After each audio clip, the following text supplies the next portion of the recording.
Hi guys, it's your girl Saloua. I am so excited to be here, and today we are in Brussels. And Brussels is in Belgium, for those who don't know.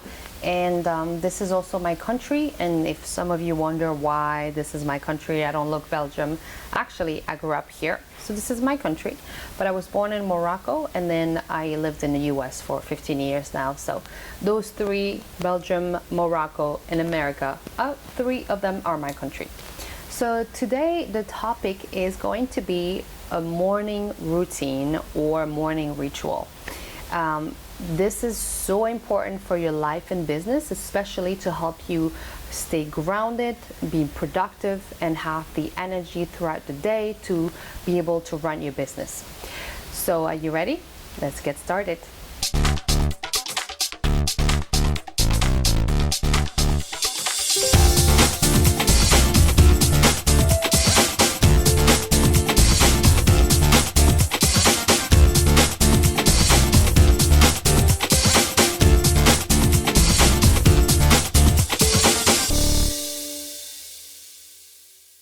All right, so I will share with you my morning routine and why is this so important to me. The reason why I have to have a disciplined morning routine is because I have a very, very busy day most of the time, and I have to run my own business, then I also have to run my client's business. So this is very challenging at times, and having energy throughout the day is very important, but also I have to have the focus and I have to be really in a good state of mind to be able to work.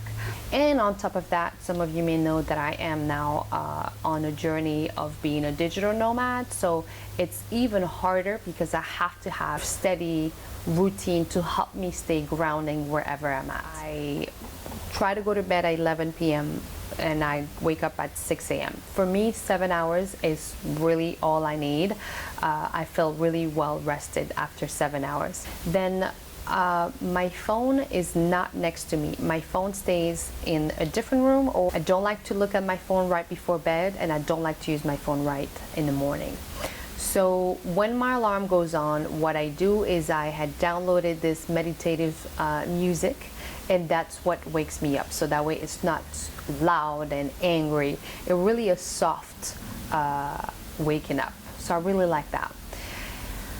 The next thing I do is I actually stay still for a little bit. I stay in silence. I really feel the power of gratitude. So I say thank you for another day. And then I look around my room. I appreciate the bed I just slept in. I appreciate the room I'm in. I appreciate having a roof over my head. And I'm really looking forward towards my day in a positive way. So I also visualize my day and expect miracles. It's kind of strange to say, but I'm like, I'm wondering what is going to be exciting about today. And then I get up and I go ahead and find a place to meditate. Now again, because I'm traveling a lot, it really depends on where I'm at, but the first thing I would look for is outside. I love to meditate outside because I can listen to the bird, the weather is nice, I can feel the wind, etc. So find a place, a comfortable place, quiet place where you can do your meditation inside or outside. For me, I will look for a balcony or the backyard, but I do not meditate laying down in my bed because I just, I may go fall back to sleep, and that's not the point. My meditation is about 10 to 20 minutes every morning, depending on how much time I have and depending how busy I am or how I feel. So practicing meditation over the years really helped me stay way more calm, but still very much productive. The other thing that I love about meditation is the fact that I can go within to find the answers of what I'm looking for. So instead of looking for answers outside, and it's all within. We all have the power to tap within to get the answers that we are seeking. It really is that. So whenever I'm going through a rough path or I really need some answers, the more I sit still, the more I practice listening, the more I get answers to where I want and where I need to go. So it really is wonderful. Like your inner world has everything you need and want. It's just so amazing. but you need to learn how to practice that because it's not easy. We have negative chatters all throughout the day in our mind, and it gets really, really loud and heavy. And on top of that, we are living in a world where we are bombarded constantly with things between marketings and imagery and people trying to sell and buy and consume and do this and do that. It really is hard to really find ourselves, and I know because I'm in marketing, so that's why I'm really trying to, in my work, to share something authentic and real rather than just rah rah rah, you know, bombard people with a bunch of nonsense. So for me, center, go within with my meditation, really, really important. The next thing I do that is as important is my affirmations. So for the longest, I didn't know what affirmation were, and I wish I had better understanding of affirmation, and I would have done this way sooner. But for me, affirmation helps me with this one main thing, which is changing my deep rooted negative beliefs that are way, way, way deep within me. And this is not my fault. This is the way I was brought up. This is what other people told me. This is what I made up to be my identity. These are the things I saw when I was a kid, and that became my belief systems. And a lot of these are negatives. And so I focus on mainly 3 things in my life that I feel were really bad negative thoughts that was imprinted in me. Number 1, it's about money. I grew up with a huge scarcity mentality with my family and the generation before me. Really hard to believe that you're worthy of making money. The other one is about health. I also have this scarcity mentality with food, where somehow I connect food with social events, and I feel like eating with people is the way to go when technically your body doesn't need to eat that much.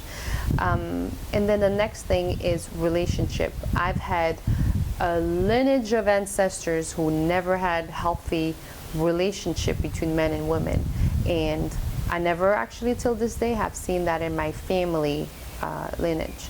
So it's something that I'm working on, and I think it will be a constant work in progress. With the power of repetition, you can change those beliefs. You need to practice and repeat until it becomes natural. And this is what I'm doing with the affirmation. So to do a quick recap, wake up in the morning, stay in silence, state your gratitude, go do your meditation, state your affirmations, and after that is movement. So I'm very hyper, like I mentioned. I have a lot of energy. I need to move. If I don't move, I don't feel good. So I cannot really join a gym or join a group. I do it here and there, but I have to learn how to have my own little morning workout. So that way I can do this every day. When I used to go to the gym, it used to take me half hour to get ready, half hour to get to the gym. Then I would work out for 45 minutes to an hour. Then I would take another, half hour to get back home. Then another half hour to get back to get ready. So it was too much time. It wasn't worth it. So now I decided to work out from home. So what I do is I do yoga most of the time because it's easy. I can do it right here, and that still makes me feel good. And it's a little bit of a combination between meditation and moving your body. But if I don't do yoga, I also practice strength training from home. I put a video on and I have my own routine. However, if I travel and I stay in a location for more than a month, I would probably join a yoga studio. The other thing that I do is I like to go running. It's free, I can do it anywhere. And then the other thing that I do is hiking. Love hiking, and I've recognized that being in nature and working out, exercising really makes me feel really good. And I'm telling you, after I come home, take a nice shower, I really am ready to take on the day. So there you have it. This is my morning routine. I would love to learn what is yours. If you are interested in having my information, just shoot me a message and I will send them over to you. If you are interested, just like me, in having your own business and be able to travel around the world, feel free to download it. I have a formula. It's called the 7 Tips to Know Before Quitting a Job You Hate and Start a Business You Love. And I'll put the link in the description below. And feel free to come and reach out to my website at salouabalim.com. And until then, I will see you next week. Bye-bye.